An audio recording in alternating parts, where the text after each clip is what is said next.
desert of western Nevada, already well known for its nuclear tests by the Atomic Energy Commission here at Yucca Flats. Adjoining this AEC test site is an active aerial gunnery range.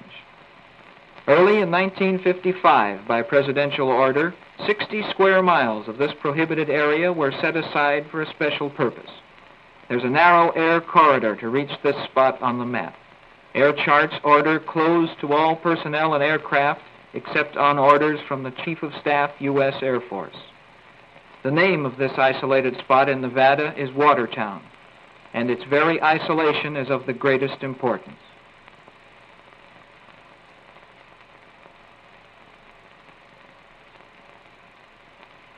The specialists that come off this transport are hand-picked. They are checked every time they arrive at Watertown. Overall security in this area is the highest yet to be maintained in this country, even higher than that of the Manhattan Project. Selection of Watertown was dictated by several unique considerations. The area is isolated from prying eyes by the AEC range, with lethal reminders of past atomic explosions. AEC guards maintain regular patrols. Supplies destined for Watertown channel into the area through regular AEC routes. Watertown radio and teletype communications, the Angel is referred to as an article. Her pilots are called drivers. The geographical spot of Groom Lake is called home plate. The Angel was designed to do a single job: obtain the largest amount of reconnaissance information ever collected on any single flight. For the first time in jet history, it is possible to inspect 400 square miles with a single cartographic photograph. For the first time in jet history, sensitive electronic equipment is being carried to heights where it can search for any number of radio, TV, or radar signals and record this information for detailed analysis. There are already 12 alternate equipment loads for the U-2. Development of the Angel and the information gathering equipment that it carries is the result of the most experienced judgment applied at every critical point. A select group of capable, dedicated men in industry and government, working with trust and cooperation, completed this specific project at the utmost speed. The idea for the Angel itself was born when Lockheed started a design study on the maximum altitude possible from a jet airframe for reconnaissance purposes. The Angel, then called the CL-282, took sufficient form to be presented as a proposal. Members of the Killian Committee, a portion of the scientific advisory group, defined the technical feasibility and urgency of the program. The optical and photographic concepts were envisioned by Dr. James Baker and Dr. Edwin H. Land. The original CL-282 proposal was then modified to produce even more spectacular results. On December 9, 1954, the go-ahead was given, and Lockheed's chief engineer, Kelly Johnson, called together his tiny 26-man Special Projects Engineering Group. Here were the problems they faced: to design, build an airplane, and fly it in 8 months. An airplane that would cruise well above 70,000 feet. One that would travel almost as far as a B-52 and remain in the air for 10 hours. A plane that would be completely reliable, with forced landings out of the question. A plane that would be the world's most stable aircraft for high-altitude photography. A plane that would be flexible in concept, to carry at least 12 different equipment loads and have no one penalize the others in weight. A plane that would weigh only 1 1/2 times the weight of the power plant. Weight was the critical factor in the whole project.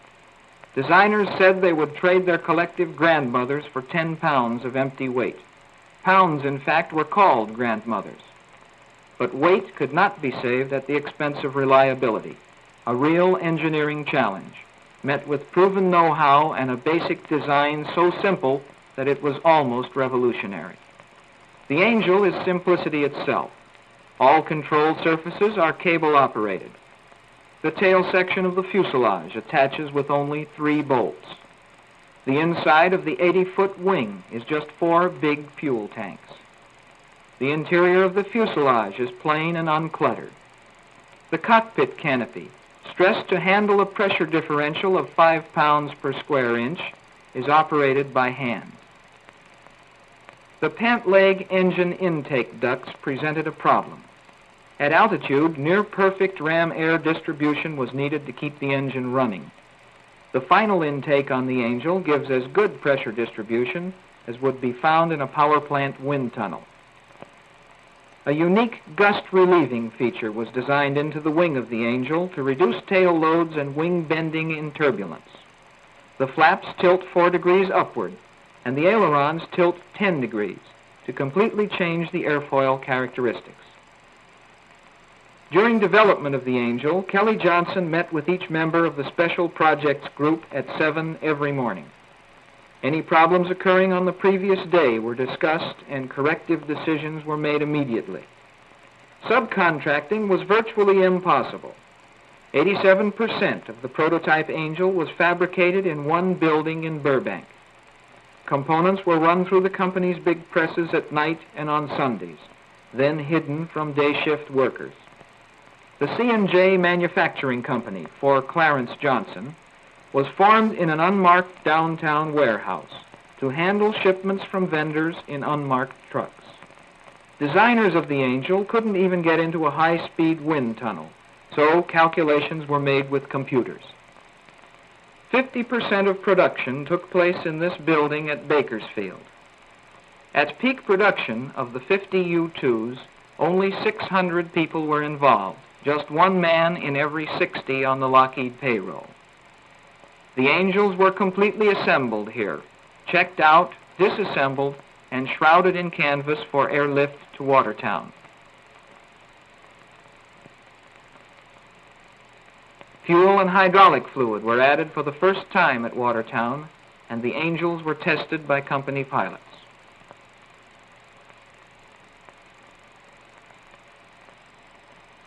Because of its long, thin wings, the Angel has been referred to as a jet glider.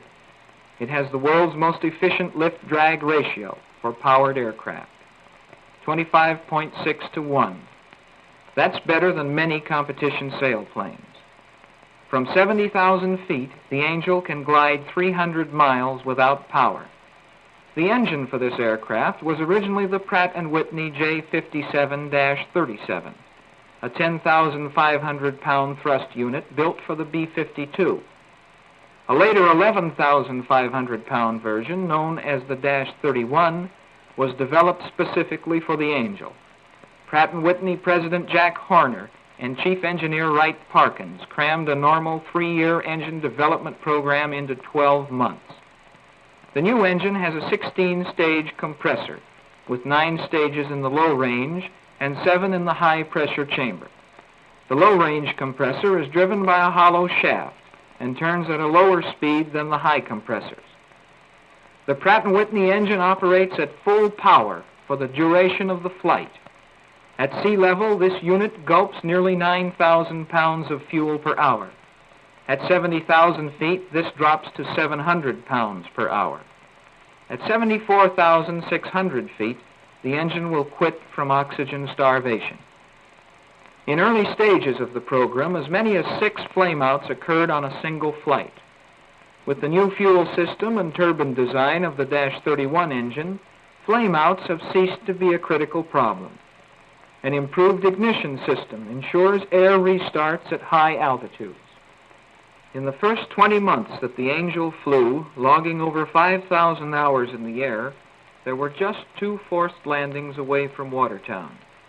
Both planes, equipped with the older -37 engines, landed at Kirkland Air Force Base, Albuquerque, New Mexico.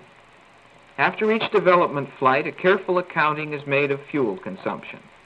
A special fuel dubbed lighter fluid was developed by Shell Oil Company specifically for the Angel, and the finished product was shipped to Nevada in tank cars labeled LF-1A.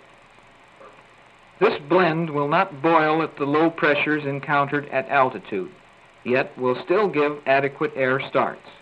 It is so involatile that fire seldom follows a mishap. A simple 100-gallon slipper tank has been developed to fit each wing for extremely long flights.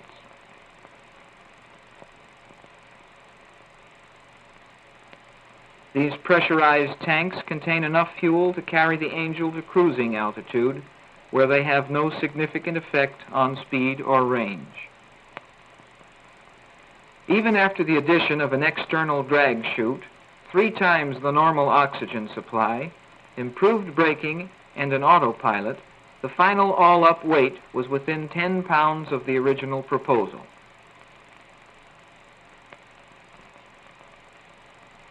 The Angel exceeded original performance limits in both ceiling and range. When the prototype Angel was flown across Death Valley to Watertown, Lockheed also found itself in the transportation business. Their own DC-3 made almost daily flights to Watertown with a hand-picked crew of flight line mechanics. The first unofficial name for Watertown was Paradise Ranch. This description was dreamed up tongue-in-cheek to encourage key personnel to accept assignment on this special project before they could be told what it involved. Anyone for golf? Many newcomers guessed that the project involved an atomic-powered aircraft and were astonished to find that they were to work with... 2 days later, in a rainstorm, the Angel went to 8,000 feet.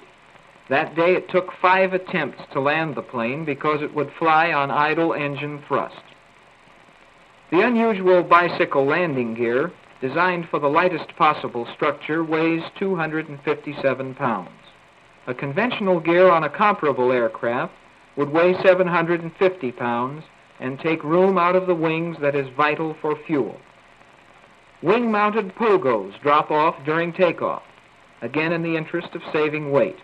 Weight and space that paid off in an extra 1,500 feet of altitude and 100 miles in cruising radius.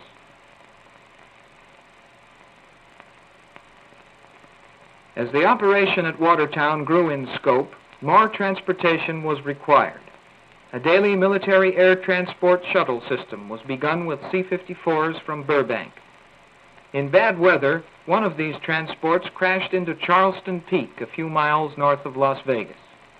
14 members of the Watertown project were aboard.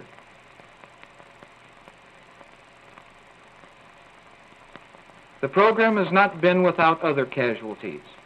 One Angel crashed at Watertown. Another disintegrated over an Indian village named Wide Ruin in Arizona.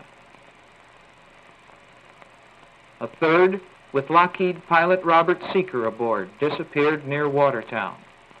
By the time this plane was found, some information about the project at Watertown reached the public, this nearly 3 years after its conception. That dust cloud is an actual crash. Rescue crews rush to the end of the runway where an Angel has landed short.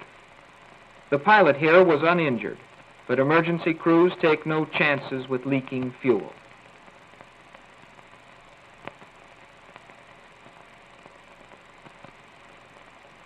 Salvage operations mean that this fallen Angel will soon fly again to rejoin its sister ships already in the air.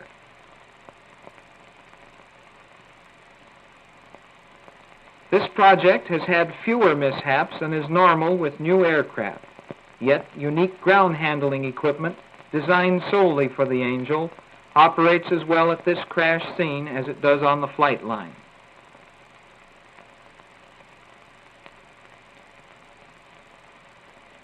Not all the difficulties at Watertown have come from the Angel herself. Extremes in weather, wind, sand and heat, snow, cloudburst, biting cold, an ever-present headache, but the Angels must be ready for tomorrow's flight. It's almost all work and no play for the temporary desert dwellers at Watertown. Just 72 airline miles distant is Las Vegas. However, none of Watertown's workers can visit these bright lights. or refreshing scenery. Security is just that rigid.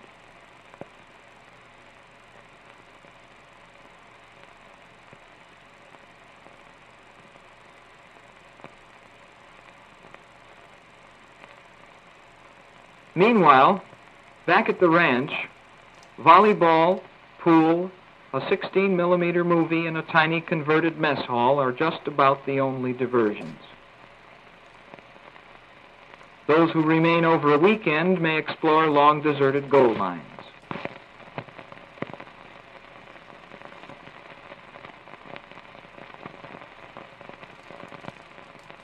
Remnants from another era of rugged desert pioneers.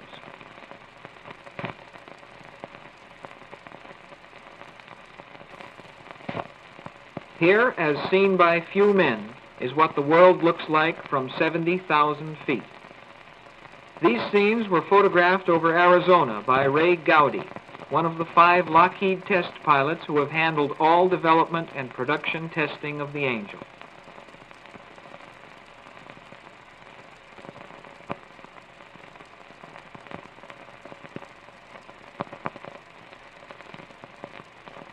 Training of new pilots begins with the T-33 for familiarization flights. The pilot must be able to hold the T-bird inches in the air for the length of the lake, so that he will be able to hold the Angel at the same altitude until its broad wings lose all their lift. This mastered, he graduates to the Angel and transition landings on the dry lake. A chase car and chase plane, both with two-way radio, are used during this phase of training. Seat belts in the chase car are good insurance.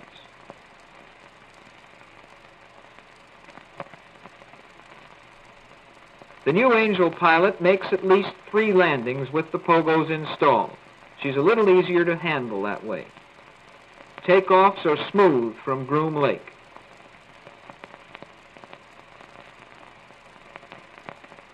A wide circle as the chase plane plays Follow the Leader. Now turn in on final approach, says the instructor in the chase plane. Your airspeed is 92 knots.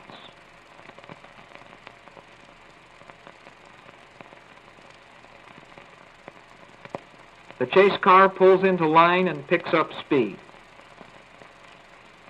He's leveling off just a little high, and at 72 knots, here comes the stall. The best way to land the Angel is in a full stall, just like the old-fashioned airplanes with tail wheels. The broad, dry lake at Watertown makes an ideal location for this type of transition training.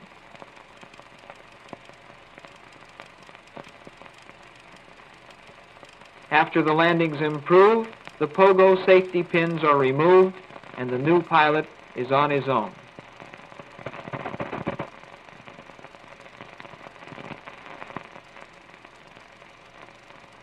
Sometimes the drivers taxi right up to the hangar doors.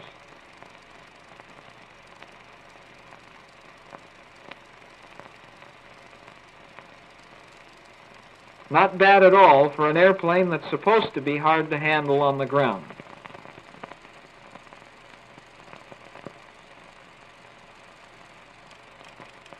After a number of day flights, the new Angel pilots are ready for night transition and long cross-country flights.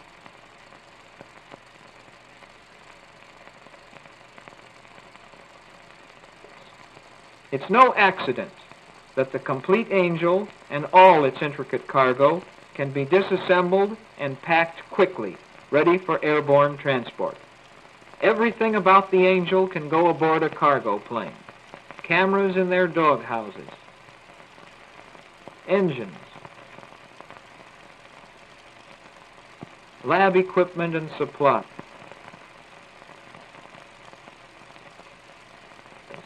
ground support equipment, and of course the Angel, the result of foresight and planning, engineering, precise and rapid manufacture. That's it, what it is and what it can do, a vital chapter in modern American achievement. From the desert wastelands of Watertown, it's but a matter of hours to anywhere in the world where reconnaissance might be desired. The most important airplane, the most important cargo in the air today is in this single package, the Inquisitive Angel,